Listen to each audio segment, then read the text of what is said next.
Peço aos amados irmãos que abram o texto sagrado no livro dos Salmos, Salmo de número 119.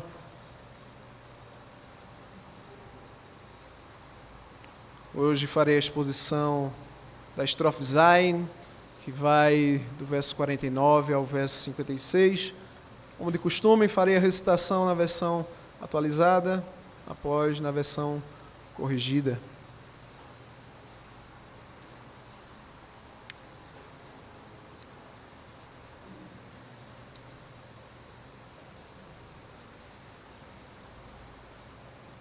Livro dos Salmos, Salmo de número 119.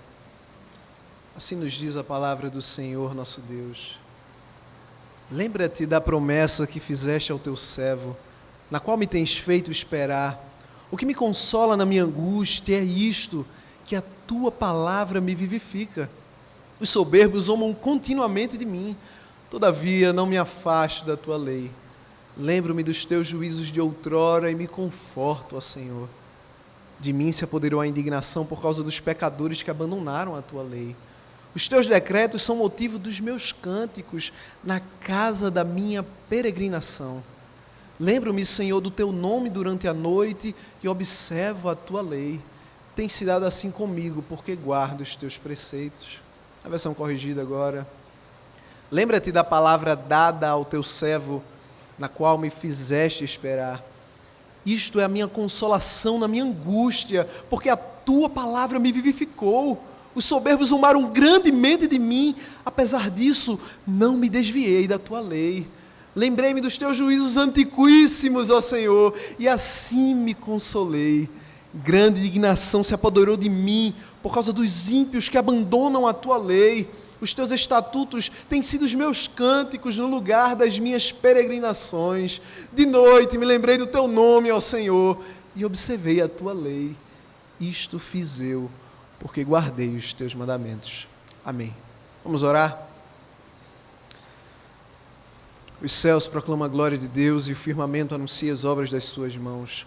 Um dia discursa outro dia e uma noite revela conhecimento a outra noite. Não há linguagem, nem há palavras, e deles não se ouve nenhum som. No entanto, por toda a terra se faz ouvir a sua voz e as suas palavras até os confins do mundo.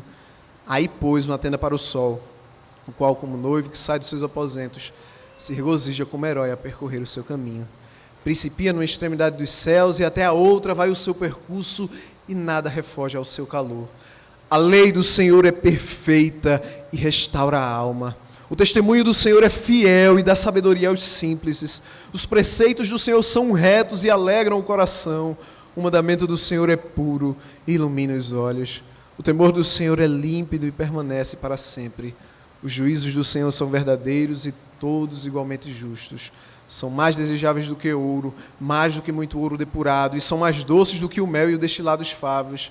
Além disso, por ele se admoeste o teu servo, em os guardar a grande recompensa. Quem há que possa discernir as próprias faltas? Absolve-me das que me são ocultas.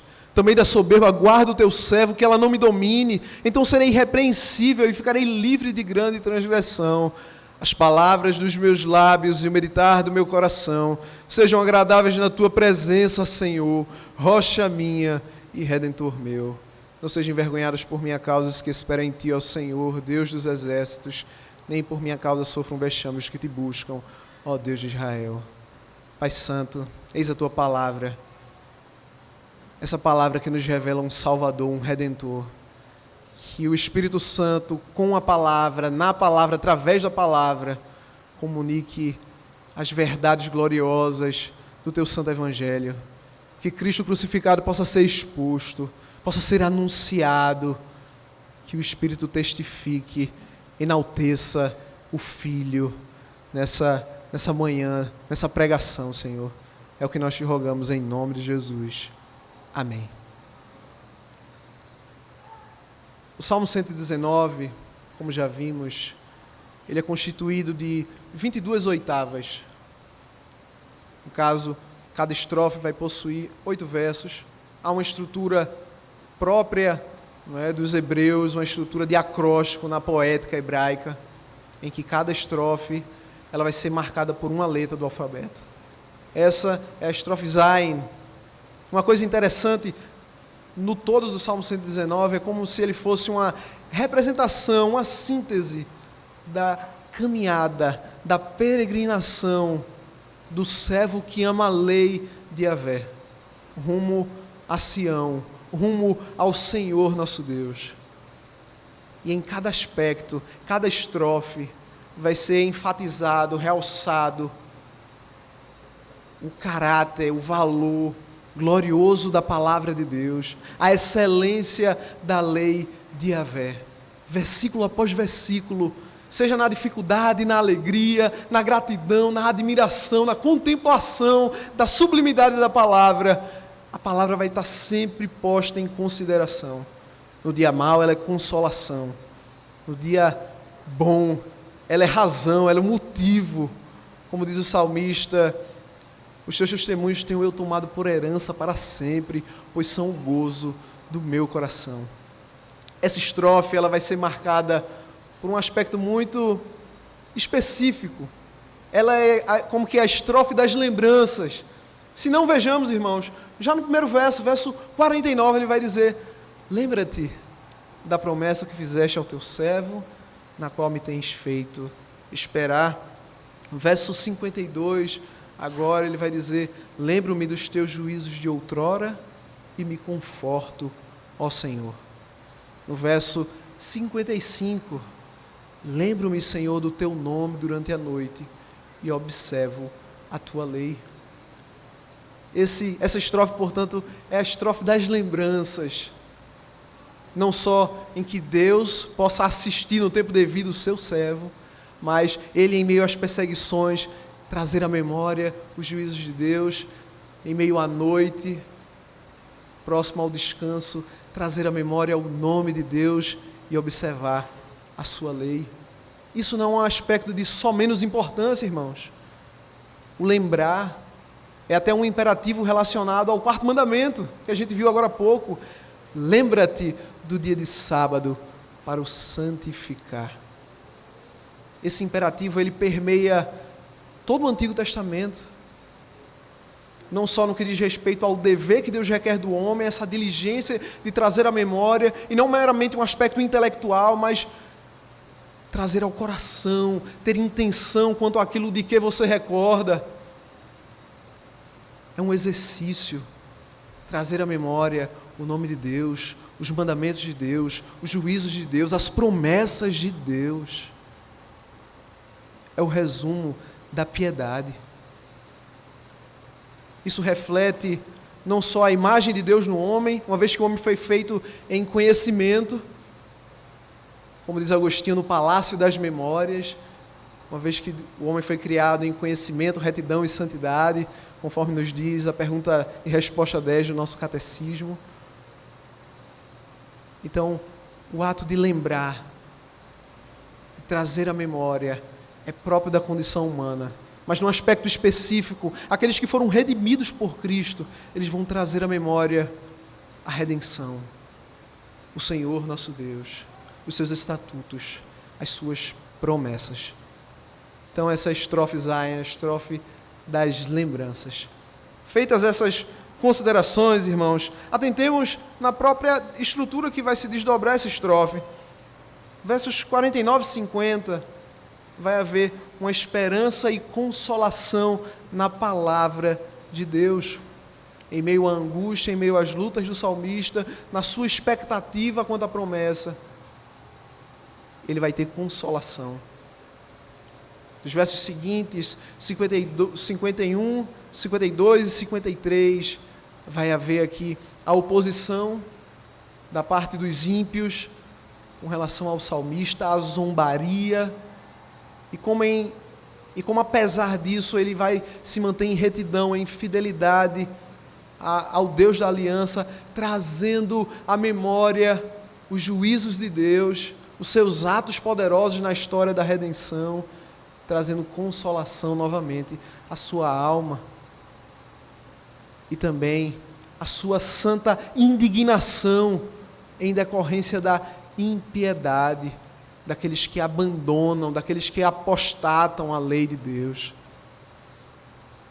O terceiro ponto agora, o salmista vai trazer o seu canto de peregrinação e vai trazer à memória o nome de Deus na hora da noite.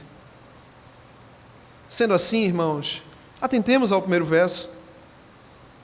Lembra-te da promessa que fizeste ao teu servo, na qual me tens feito esperar.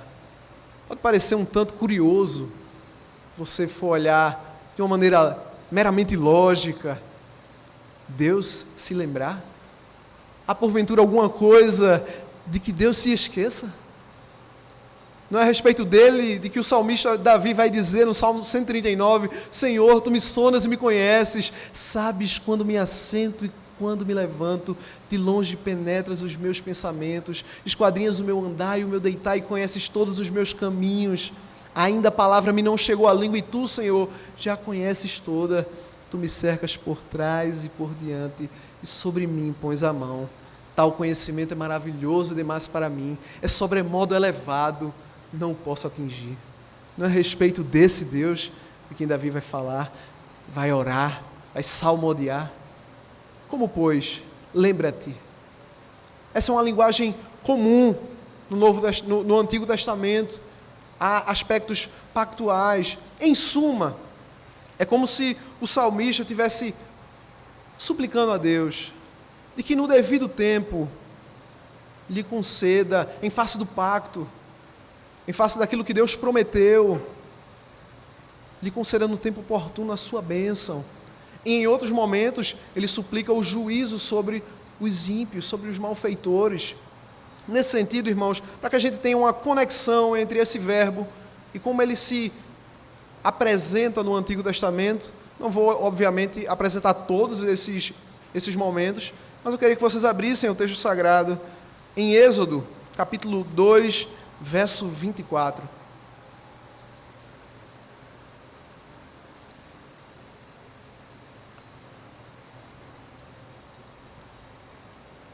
Êxodo 2, verso 24, assim nos diz a palavra: ouvindo Deus o seu gemido, o gemido de Israel, sob o jugo de Faraó, lembrou-se da sua aliança com Abraão, com Isaque e com Jacó. A gente vê que, nesse momento específico, o Senhor se manifesta favorável a Israel. Ele lembra, ele toma em consideração, nesse tempo oportuno, o seu pacto para redimir Israel. Em Rute, no capítulo 1, verso 6, vai nos ser dito também que Noemi, junto com as suas noras, se volta da terra de Moabe, porquanto ela ouviu que o Senhor se lembrara do seu povo, dando-lhe pão. Isso mostra novamente esse favor de Deus, no devido tempo, em sua providência para com Israel. Uma outra sequência relacionada a isso, irmãos, e aí eu peço que, encarecidamente, que vocês abram, se encontra lá em Neemias. Há uma série de pedidos nesse sentido. E esses pedidos se relacionam muito com o Salmo 119, uma vez que o Salmo 119 ele se encontra no livro 5º, em que o povo está regressando para Sião, o que figuradamente aponta para todos os cristãos que estão peregrinando em direção ao santuário de Deus para louvá-lo, como vai estar lá escrito finalmente no Salmo 150. E é interessante essa relação com Neemias, porque é justamente esse processo de retorno, de reedificação de Jerusalém, e há uma série de pedidos que ele faz ao longo desse livro. Em Neemias, no capítulo 1, verso 8 e 9, Neemias, na oração, ele vai dizer: lembra-te da palavra que ordenaste a Moisés, teu servo, dizendo: se transgredirdes, eu vos espalharei por entre os povos, mas se vos converterdes a mim, e guardardes os meus mandamentos, e os cumprirdes, então, ainda que os vossos rejeitados estejam pelas extremidades do céu, de lá os ajuntarei, e os trarei para o lugar que tenho escolhido, para ali fazer habitar o meu nome. Ele traz à tona essa realidade do pacto.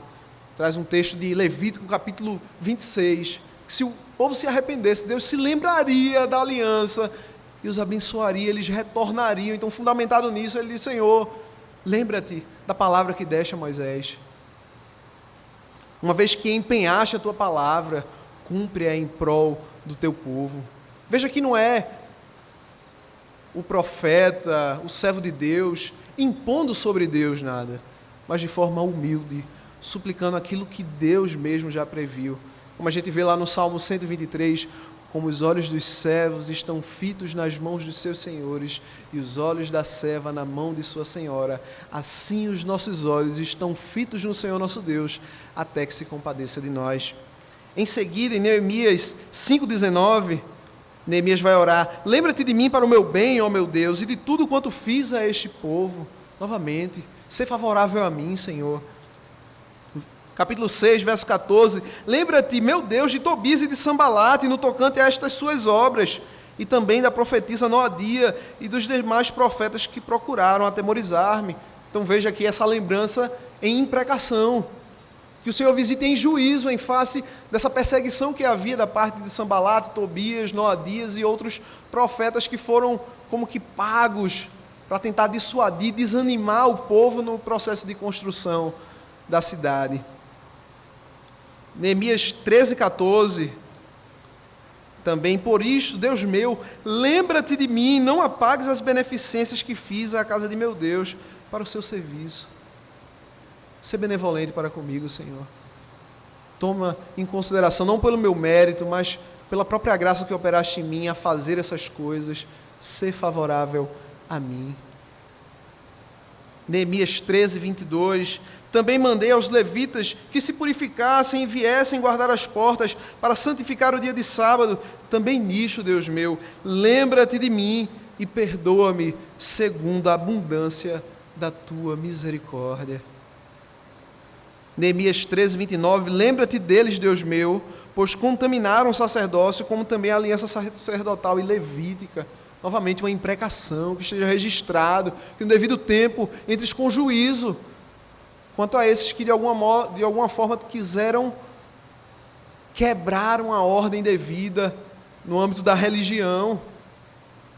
E no final do livro de Neemias, ele termina justamente assim: lembra-te de mim, Deus meu, para o meu bem. Então a gente vê que não é uma coisa incomum esse pedido. É suplicar que Deus lhe seja favorável em tempo oportuno, segundo a sua graça, segundo o seu pacto. E é assim que o salmista ele vai recorrer a Deus. Lembra-te da promessa que fizeste ao teu servo. Lembra-te da palavra dada ao teu servo. Ser favorável a mim, Senhor, no tempo oportuno, segundo a tua promessa. Essa promessa que o Senhor não foi obrigado a fazer, mas fez voluntariamente na abundância de tua graça para comigo. Ser favorável a mim segundo essa promessa.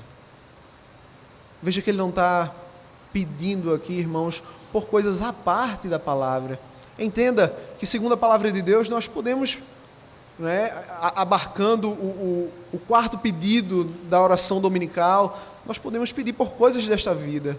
Mas veja a ênfase em específico, consoante a promessa, de acordo com a promessa, tendo como objeto a promessa de Deus, orar a Deus para que Ele lhe seja favorável nesses termos. Isso enriquece a nossa oração. Ela não fica na pobreza de nossos desejos inconstantes, mas na firme, na rocha da palavra de Deus. Lembra-te da promessa que fizeste ao teu servo. E agora ele traz uma explicação: na qual me tens feito esperar. Deste modo, irmãos, há uma relação aqui com o próprio verso 38 do Salmo 119. Ele vai dizer: confirma a tua promessa ao teu servo, que se inclina ao teu temor. Há uma lógica semelhante. E assim é. Ora, Deus, uma vez que me tens dado a graça de esperar, a graça da esperança na tua promessa, assiste-me segundo essas promessas no tempo devido. No verso 50 agora, o salmista ele vai trazer à tona como essa palavra é a sua consolação.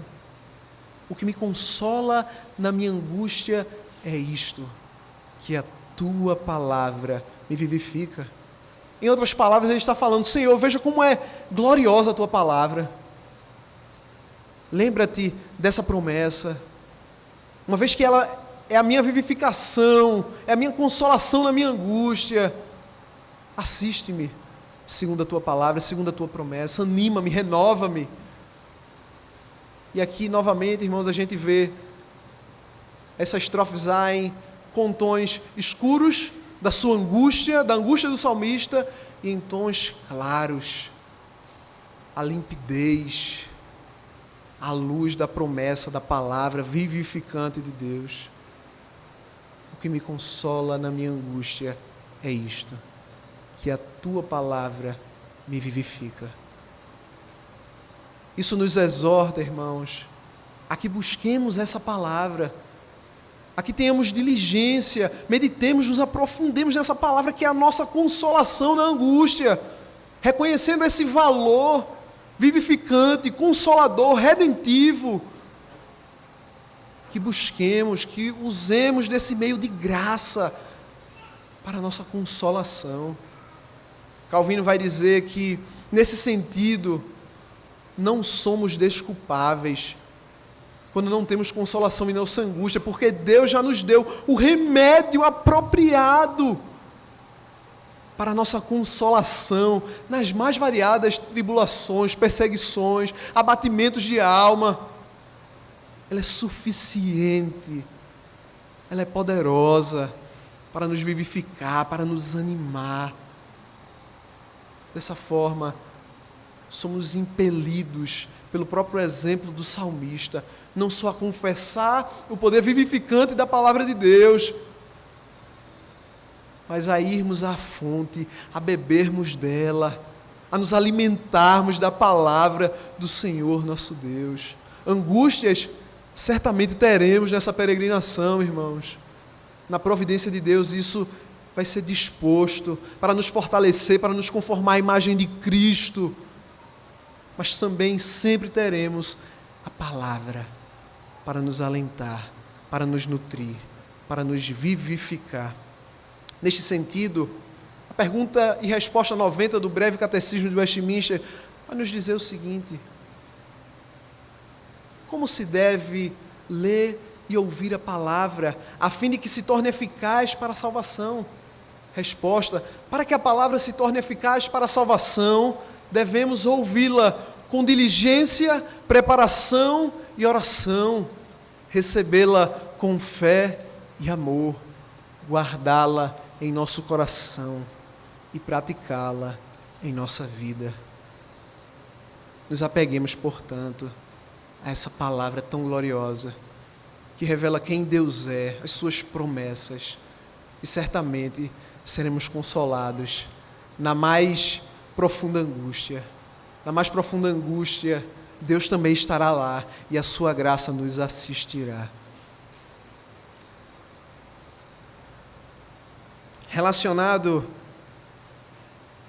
a todas essas questões, a próxima parte do Salmo, agora o salmista vai enfatizar, vai evidenciar aquilo que muito provavelmente é um fator externo para a sua angústia interna.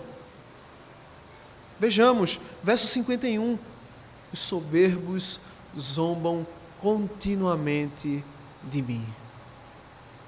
Havia uma zombaria, havia uma perseguição, uma chacota. E é interessante como ele faz essa oposição. Todavia não me afasto da tua lei. Isso nos indica que a perseguição, a zombaria era em face dessa palavra, da qual ele não se apartava. Então havia escárnio, por seguir na vereda do justo, a roda dos escarnecedores gracejava contra o salmista. E uma coisa que é realmente específica no tocante à zombaria, irmãos, é que ela não fere o físico, ela fere o nosso senso de orgulho, senso de dignidade por vezes. Nos sentimos grandemente ofendidos diante do escárnio, diante da zombaria dos ímpios. E apesar de tudo isso, naturalmente nós seríamos propensos à infidelidade, por temor aos homens, por querer agradá-los e não ser alvos de sua zombaria. Mas o caminho trilhado é em oposição. Todavia não me afasto da tua lei. É importante a gente ter em consideração que essa estrutura de antítese, ela se dá já lá em Gênesis 3,15, entre a tensão entre a semente da mulher e a semente da serpente. Essas duas sementes são inconciliáveis. O filho da mulher livre e o filho da escrava.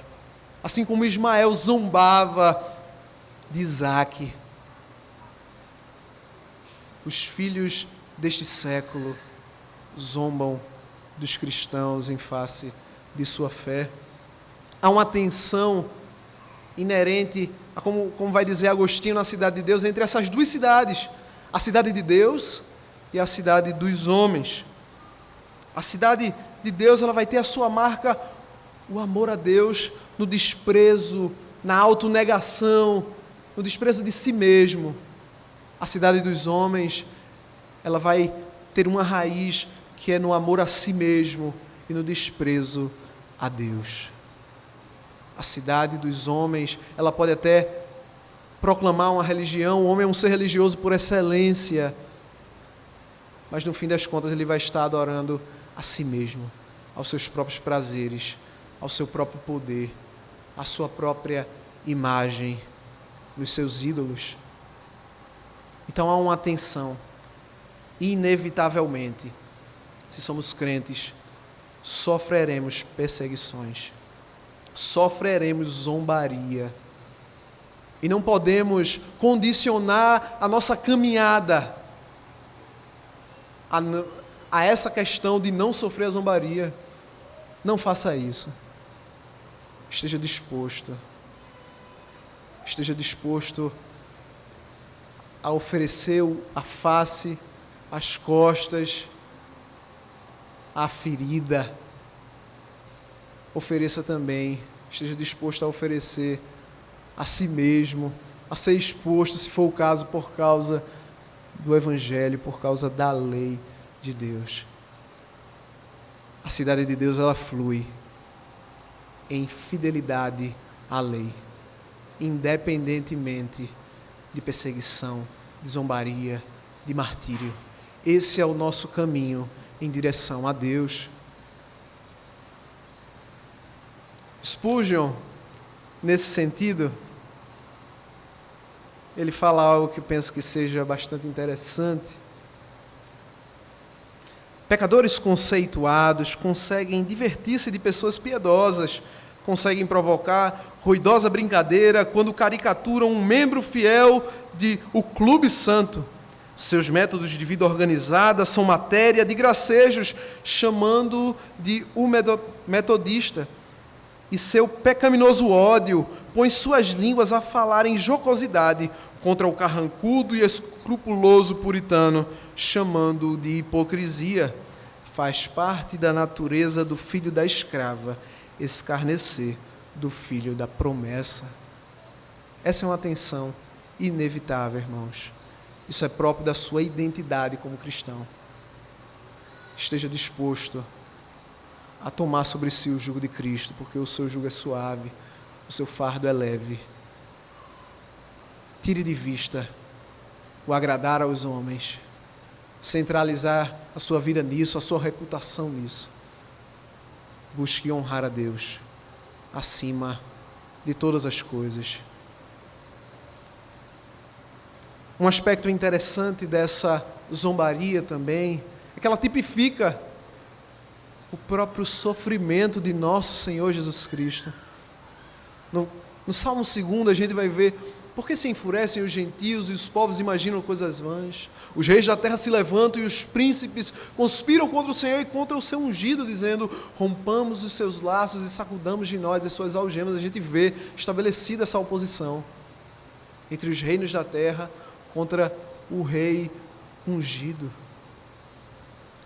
O Salmo 22 também, o salmista vai falar o seguinte: mas eu sou verme e não homem, opróbrio dos homens e desprezado do povo. Todos os que me veem zombam de mim, afrouxam os lábios e meneiam a cabeça. Confiou no Senhor, livre-o ele, salve-o, pois nele tem prazer. Não foi isso que foi dito de Cristo na cruz? Salve, se tu és o Messias, sai da cruz, tu és poderoso. No Salmo 69 a gente vê também, não é? Chorei em jejum, está a minha alma, e isso se me tornou em afrontas. Tagarelam sobre mim os que à porta se assentam, e sou motivo para cantigas de beberrões. Se o servo sofredor, o teu Salvador, padeceu tais coisas, irmãos, não é o servo maior do que o seu Senhor. Não fique fora de si, se o mundo vos zomba. Zombaram de teu Deus. Você esperaria algo diferente? No verso 52 agora a gente viu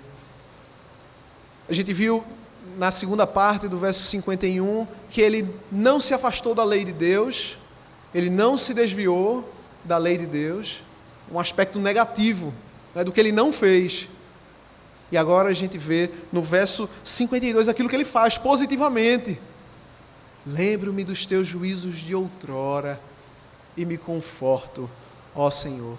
Ou então na versão corrigida, lembrei-me dos teus juízos antiquíssimos, ó Senhor, e assim me consolei.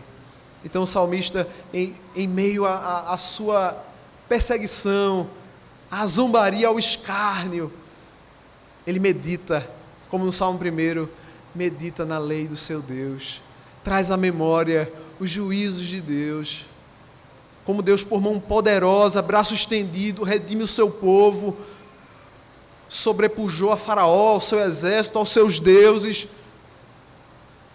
Então ele olha para essa história e tem consolação, porque Deus não está alheio aos sofrimentos, Deus não está alheio à zombaria. Então ele olha com consolação, uma vez que fomos chamados não somente para crer em Cristo, mas padecer por Cristo. Que nos alegremos, irmãos, de estarmos sofrendo a zombaria por causa do santo nome de nosso Salvador. Por Ele nos ter por dignos de passar por esse processo, por essa tribulação, por esse sofrimento, e recordemos os feitos redentivos de Deus e tenhamos consolação. Que o sofrimento, que a perseguição que vem ali a cometer, lhe impulsione, lhe tensione a trazer à memória o que te traz esperança, os feitos poderosos de Deus na história da redenção em prol do seu povo. Isso realmente, se não te trouxer consolação, nada mais trará. No verso seguinte agora, o salmista ele vai falar da sua real indignação. Veja que ele não expressa a sua indignação ante a zombaria, mas aqui ele vai dizer: de mim se apoderou a indignação, por quê? Por causa dos pecadores que abandonaram a tua lei. O motivo de sua santa indignação não está em si mesmo, não está em ter sido ofendido simplesmente, mas está na profanação do nome de Deus, está na apostasia. Então ele é tomado de santa indignação. John Stott, comentando a carta aos Efésios, naquela passagem, irai-vos e não pequeis, não se põe o sol sobre a vossa ira, ele vai dizer que em nossos dias devemos ser exortados a nos irarmos santamente, não como uma mera vingança privada, mas sermos inflamados de santa indignação por causa dos caminhos de Deus, por causa do abandono da parte dos ímpios no tocante a esse caminho de retidão. É uma indignação que nos leva à compaixão para com esses que estão se perdendo. e não simplesmente a sua destruição. Você vê a perdição, o desenfreamento dos homens. Isso deve lhe impulsionar, diante dessa apostasia, a conclamá-los, a testemunhar, chamá-los ao arrependimento e à fé. Veja que ele não está preocupado com a sua honra, a sua reputação aqui, mas com a santificação do nome de Deus. Nesse mesmo salmo, no verso 139, o salmista vai dizer: o meu zelo me consumiu. Por quê? Porque os meus inimigos se esqueceram da tua palavra. Ele era consumido por santo zelo, não porque eles eram inimigos do salmista, simplesmente. Mas essa inimizade, ela tinha uma raiz mais profunda. Eles esqueceram, eles apostataram, eles abandonaram, eles se desviaram do caminho de Yahvé. No verso 136, em relação a isso, o salmista vai dizer: rios d'água correm dos meus olhos, porque não guardam a tua lei. Verso 158, vai dizer: vi os transgressores e me afligi, porque não observam a tua palavra. Esse termo grande indignação é como se ele fosse tomado por um senso de febre. Ele está horrorizado, perplexo ante a impiedade, em face da apostasia. Que sejamos então movidos a uma santa indignação, irmãos, e que essa santa indignação nos desperte quanto às almas imortais, que dia após dia, especialmente nesse período de pandemia, se torna mais notório isso, dia após dia, indo para o inferno. Noite após noite, as suas almas estão sendo demandadas para o além. E o que nós temos feito, nós que temos esse evangelho da ressurreição, que sejamos despertados a esse senso de gravidade, de urgência, em santo zelo pelos caminhos do Senhor. Na terceira parte agora, versos 54, 55 e 56, a gente vê que do verso 53 a 54 é uma transição. Ele passa de trazer à tona esse aspecto que é forte e grave nessa estrofe do Salmo 119, da santa indignação, e agora passa para um aspecto mais jubiloso, mais consolador, do cântico a Deus, das suas peregrinações. Assim nos diz o verso 24: os teus decretos são motivo dos meus cânticos na casa da minha peregrinação. Veja como ele conceitua: a palavra de Deus é o seu cântico, os estatutos divinos. E observemos como ele vai dizer a questão da casa da peregrinação. Ele se reconhecia, a sua identidade era de peregrino. Ele passava por aqui, mas ele não pertencia. Ele passava na terra como estrangeiro, como que está rumando a uma outra cidade. E a palavra de Deus é como esse cântico de Sião, da sua cidade. Então ele lembra como que algo próprio da sua identidade como povo de Deus, dos estatutos de Deus, como esse cântico de Sião. Isso me faz lembrar do próprio Salmo 127. Como, porém, haveríamos de entoar o canto do Senhor em terra estranha? Se eu de ti me esquecer, ó Jerusalém, que se resseque a minha mão direita, apegue-se minha língua ao paladar, se me não lembrar de ti, se não preferir eu, Jerusalém, a minha maior alegria. No Salmo 137, era pedido da parte dos pagãos que os judeus entoassem os seus salmos, talvez como uma mera distração, mas esses são os hinos que representam a nossa identidade como povo do pacto. Como, porém, haveríamos de entoar esse canto santo em terra estranha. Há ouvidos surdos à aliança, à verdade do Evangelho. E aí nessa peregrinação o salmista vai tomar esses cânticos de Sião como seu alento, como seu júbilo, como uma maneira de ele se identificar como povo, nação santa, povo de propriedade exclusiva de Deus.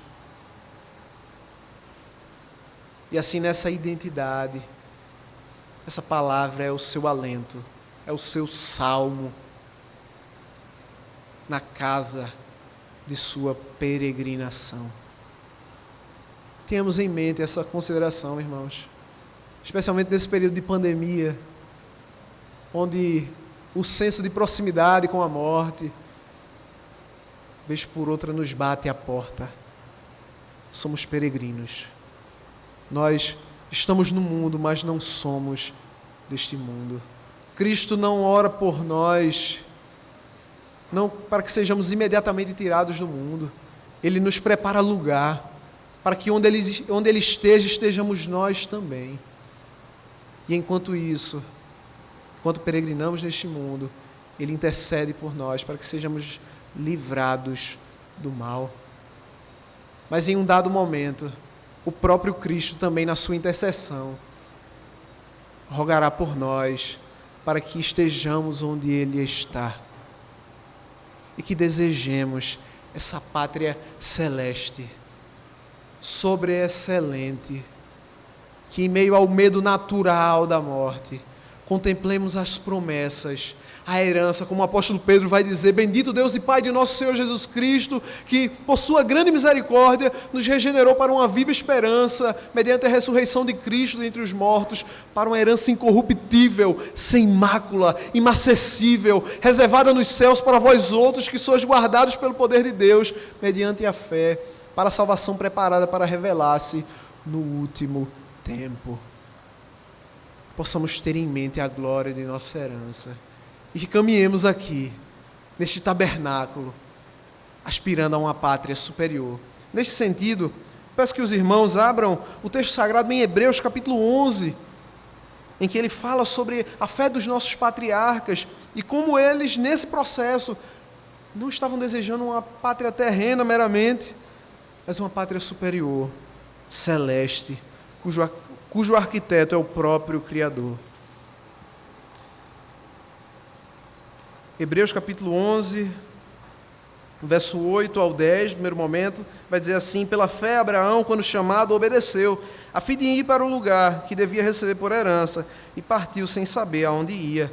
Pela fé peregrinou na terra da promessa, como em terra alheia, habitando em tendas com Isaac e Jacó, herdeiros com ele da mesma promessa. Por quê? Porque aguardava a cidade que tem fundamentos, da qual Deus é o arquiteto e edificador. Verso 13 agora: todos estes morreram na fé, sem ter obtido as promessas. Vendo-as, porém, de longe, e saudando-as, e confessando que eram estrangeiros e peregrinos sobre a terra, porque os que falam desse modo, manifesto está procurando uma pátria, e se na verdade se lembrassem daquela de onde saíram, teriam oportunidade de voltar, mas agora aspiram à pátria superior, isto é, celestial. Por isso Deus não se envergonha deles, de ser chamado seu Deus, porquanto lhes preparou uma cidade. Então imagine o salmista em sua peregrinação. Isso reflete novamente o próprio estado do Israel, que está na diáspora, regressando a Sião. Os teus decretos são motivo dos meus cânticos, nessa minha peregrinação à cidade. E no sentido amplo, como disse anteriormente, todos os cristãos estão nessa diáspora como forasteiros, aspirando a essa pátria que tem como arquiteto e fundador o próprio Senhor.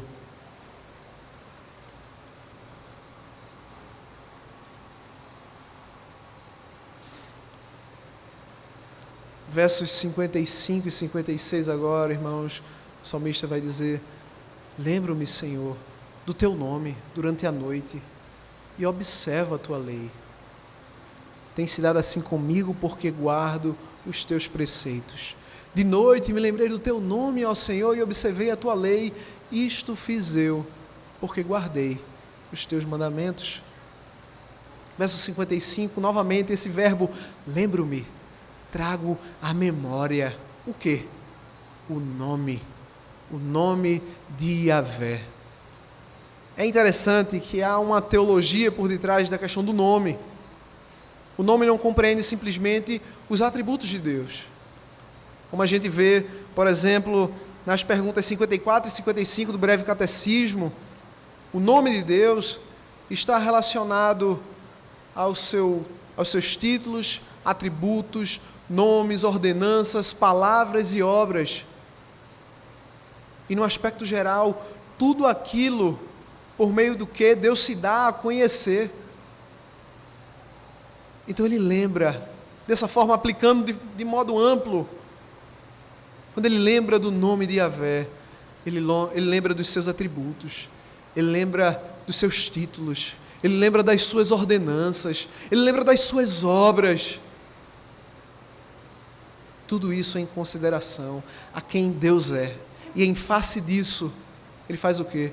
Ele observa a lei de Deus. Há uma relação entre trazer a memória, entre lembrar e obedecer. Se eu não tenho o nome de Deus em alta consideração, na mente e no coração, eu não terei apreço por sua palavra, por suas ordenanças na minha vida diária. Como diz Spurgeon, aquele que não nutre um profundo senso de admiração, de reverência por Yahvé, intimamente, nos seus pensamentos, no seu coração, tampouco terá diligência na sua obediência. Aquele que não nutre reverência por Deus intimamente, não o obedecerá, não lhe obedecerá publicamente. Então veja a relação. Ele traz à memória o nome de Yahvé, os seus títulos, atributos, palavras, obras, e em resposta, diante de tão gloriosa manifestação de Deus, ele obedece. É a resposta natural daquele que conhece o nome do seu Salvador, em gratidão, como parte de sua gratidão, obedecer, observar a lei. E aí no verso 56 ele vai dizer, tem se dado assim comigo. Ele retoma o que ele fez. Eu lembrei do teu nome, Senhor, observei a tua lei. Por quê? Porque guardei os teus mandamentos, porque entesourei os teus mandamentos, porque guardo os teus preceitos. Há uma relação aqui de causa e efeito entre o verso 56 como causa e o 55 como efeito. Uma vez que ele entesourou a palavra de Deus.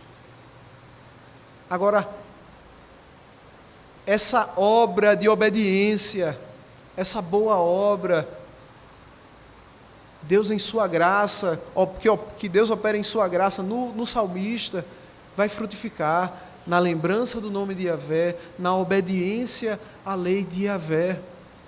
Aqui não há lugar para mérito do salmista, mas como vai dizer Spurgeon, Deus abençoa por sua graça as obras do salmista, o move em graça para que ele tenha uma obediência conformada à lei de Deus, e em face dessa obediência, nessa obediência, ele lhe concede benefícios, uma vez que Deus tem prazer na santificação, na santidade, na sua semelhança.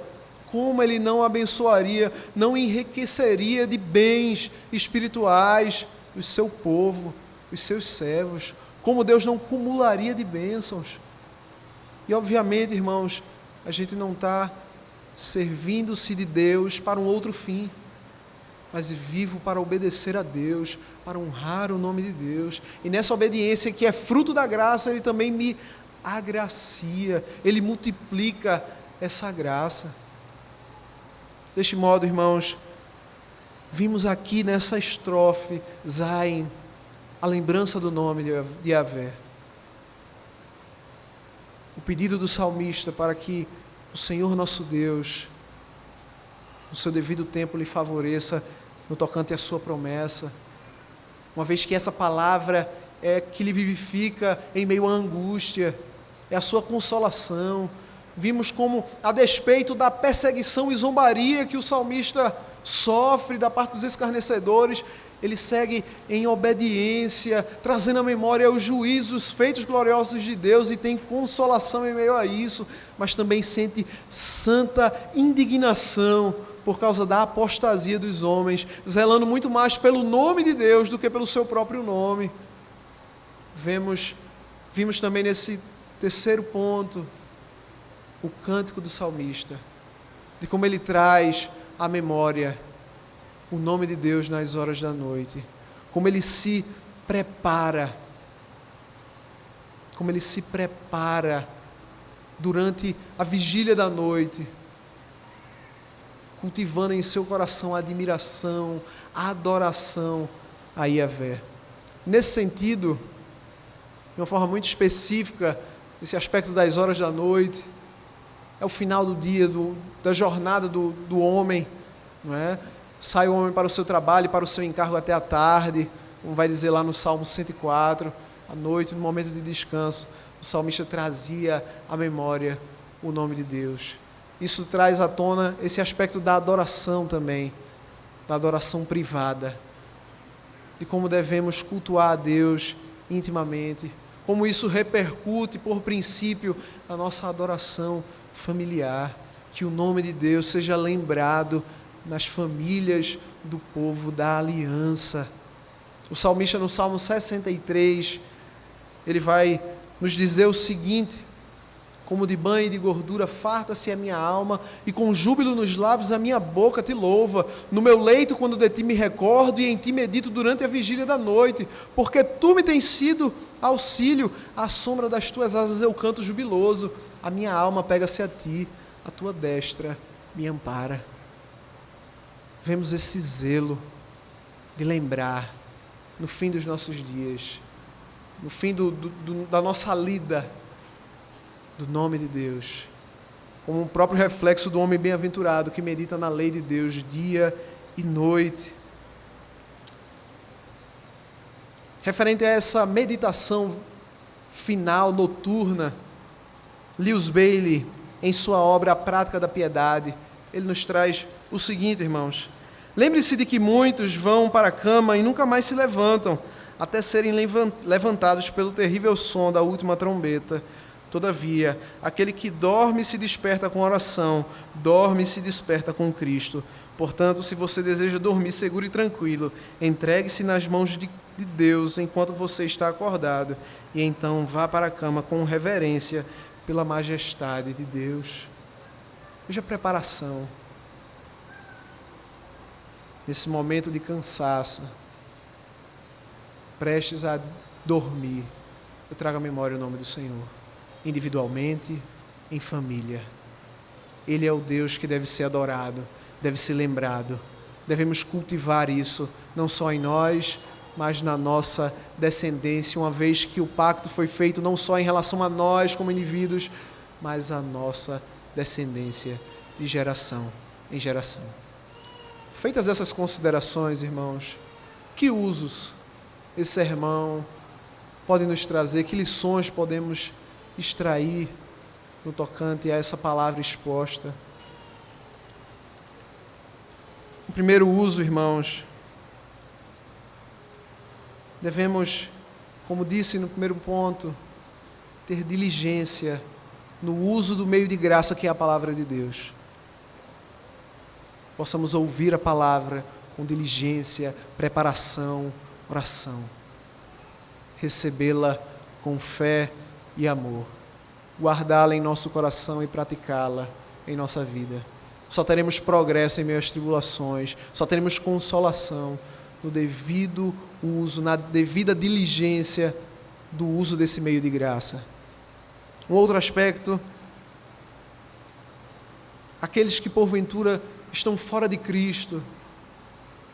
Se para o salmista há consolação em lembrar os juízos de Deus, para aqueles que estão fora da aliança, haverá temor e terror. a ponto do salmista estar perplexo, horrorizado ante a apostasia. Se porventura você ainda não se apegou, não se refugiou sob as asas do Deus triuno, hoje é o tempo aceitável. Hoje é o dia do arrependimento. Arrepende-te e crê no Evangelho. E assim as consolações de Deus farão parte da tua herança, da herança dos santos na luz. Um outro aspecto, irmãos, como foi dito, que sejamos movidos a uma santa indignação. Não simplesmente quando os homens afrontam a nós, mas quando o culto a Deus, quando a estima pelo nome de Deus é execrada no âmbito público, que possamos ter uma postura de santa indignação e santificarmos a Deus, atentando à urgência de tantas almas que estão partindo sem Cristo. Temos esse dever. Nem todos foram chamados para serem ministros da palavra e dos sacramentos, mas todos foram conclamados a proclamar, como o apóstolo Pedro vai dizer, as virtudes daquele que vos chamou das trevas para a sua maravilhosa luz. Porque antes não erais povo, mas agora sois povo de Deus. Antes não tinhas alcançado misericórdia, mas agora alcançastes misericórdia. Novamente, exortação ao culto a Deus. O nosso culto público, há uma relação muito estreita na nossa relação com o culto público, culto familiar e culto privado. Como é que tem estado, irmão, o seu exercício em trazer à memória o nome de Deus, a palavra, os seus atributos, os seus poderosos feitos, na sua intimidade, no seio de sua família? Se esses dois aspectos forem negligenciados, inevitavelmente estaremos mais frios, mais negligentes, mais remissos no zelo pela adoração corporativa. Somos admoestados pelo Senhor a uma nova obediência, a renovarmos esse compromisso pactual para a edificação nossa e para a edificação das gerações que Deus nos deu em responsabilidade. Um aspecto glorioso, irmãos, como esse texto aponta para nosso Senhor Jesus Cristo. Como esse texto enaltece a pessoa de Cristo. Vimos, por exemplo, naquela passagem, quando o salmista está sofrendo a zombaria, como esse sofrimento tipifica os sofrimentos do Salvador. Mas de uma forma especial, Cristo é a expressão máxima da realidade de que Deus se lembrou do seu povo. De que Deus tirou o seu povo do jugo de Faraó. Não só o Faraó da história de Israel do Antigo Testamento, que é nossa história também, mas de um Faraó maior, do mundo, da carne e do diabo. Deus se lembrou do seu pacto. Deus olhou para nós em Cristo. Ele é essa expressão de que Deus olhou com misericórdia para os seus eleitos, pois Cristo é esse grande representante do povo do pacto, desse pacto de graça que nos livrou de um estado de pecado e miséria e nos transportou para um estado de salvação por meio de Cristo. Nesse sentido, irmãos, quero que os amados abram no texto sagrado, no Novo Testamento agora, em Lucas. Veremos no capítulo 1, tanto no Cântico de Maria como no Cântico de Zacarias, essa expressão de que Deus, ao trazer o seu Messias, se lembrou do seu povo, da sua aliança. E vejamos como Cristo é essa manifestação gloriosa da lembrança de Deus para conosco em misericórdia. Lucas capítulo 1, versos 54 e 55. amparou a Israel, seu servo, a fim de lembrar-se da sua misericórdia, a favor de Abraão e de sua descendência para sempre, como prometera aos nossos pais. No cântico de Zacarias, agora, verso 72, ele vai falar da promessa que Deus fez na casa de Davi, e aí ele diz, para usar de misericórdia com os nossos pais e lembrar-se da sua santa aliança. Cristo é a manifestação da lembrança de Deus em misericórdia para com o seu povo. Ele toma sobre si as misérias, ele toma sobre si, ele sofre em si o pecado de seu povo, para que Deus não se lembre de nós em juízo. Deus olhou para o seu Filho em juízo. Ele foi imolado, o Cordeiro de Deus que tira o pecado do mundo. Ele foi imolado. A maldição da lei recai sobre o Filho no madeiro. O Filho eterno, para nos livrar de uma ira eterna, de um juízo eterno, sofre em nosso lugar. Que glorioso Salvador! Realmente, Deus se lembrou de nós, quando nós nem nos lembrávamos dele. Deus nos visitou com o seu Filho. E agora fazemos parte da casa de Davi, da descendência de Abraão, dos filhos de Israel. E sobre nós repousa a sua bênção de geração em geração. No capítulo 23, versos 42 e 43, a gente tem aquela célebre passagem em que o ladrão da cruz reconhece a inocência do Filho. Este não tem pecado, ele não é comparável a mim e a você, homem malfeitor. Estamos aqui por nossa culpa, ele nenhum pecado tem. Deus lhe dá essa graça de ter essa compreensão de que o Evangelho encarnado estava ali exposto, sangrando. Então ele olha para Cristo, lembra-te de mim quando vieres no teu reino. E Cristo diz, em verdade te digo que hoje mesmo estarás comigo no paraíso.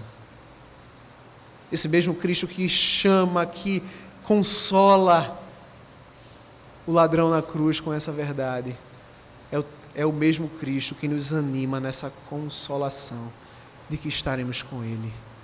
Não só hoje, pela presença do Seu Santo Espírito, mas estaremos com Ele, no novo céu e uma nova terra, na Sua vinda. Dessa forma temos esperança em nossa peregrinação, irmãos. Peregrinamos rumo a Sião, até aquele grande dia em que estaremos com Deus e o louvaremos no seu santuário, no novo céu e numa nova terra. Podemos esperar. A nossa esperança não está numa coisa que ainda vai acontecer simplesmente, mas está baseada naquilo que o Filho já fez e conquistou por nós. Eis o Cordeiro vencedor. Vamos segui-lo. Amém. Vamos orar? Deus Pai Todo-Poderoso, Criador do céu e da terra, nós te bendizemos, Senhor, pelo Teu amado Filho, pois nele temos a certeza de que somos lembrados por Ti em misericórdia e vemos assim a prosperidade de Israel em nossa vida, em nossa longevidade sob Tua providência, sobre nós, sobre os filhos de nossos filhos. Ah, Deus grande e temível, que guardas a aliança e a misericórdia até 1000 gerações daqueles que Te amam e guardam os Teus mandamentos, nós Te louvamos, porque Cristo, o segundo Adão, o real cumpridor do pacto, Ele é nosso, e aquilo que Ele conquistou na cruz é nosso pelo Espírito. E assim nós podemos nos achegar a Ti. A Tua misericórdia recai sobre nós e nos permeia até os dias de nossa vida aqui na terra, e habitaremos na casa do Senhor para todo sempre, como vai nos dizer Davi. Pai amado, nós te louvamos, porque não poupaste o teu único filho para nos poupar-nos eternamente. Cristo foi exposto na cruz para que a tua promessa de misericórdia e vida eterna nos alcançasse. E assim estamos animados nesse santo dia que é uma preparação para esse dia eterno, suspirando pela volta de nosso amado Salvador, como a noiva se prepara para o encontro de seu noivo, naquele dia, para as bodas, das quais já antecipadamente a cada Shabat fruímos, mas fruiremos finalmente no Shabat eterno. Dá-nos de tua graça para que perseveremos e santifiquemos o teu nome nessa peregrinação. Em nome de Jesus. Amém.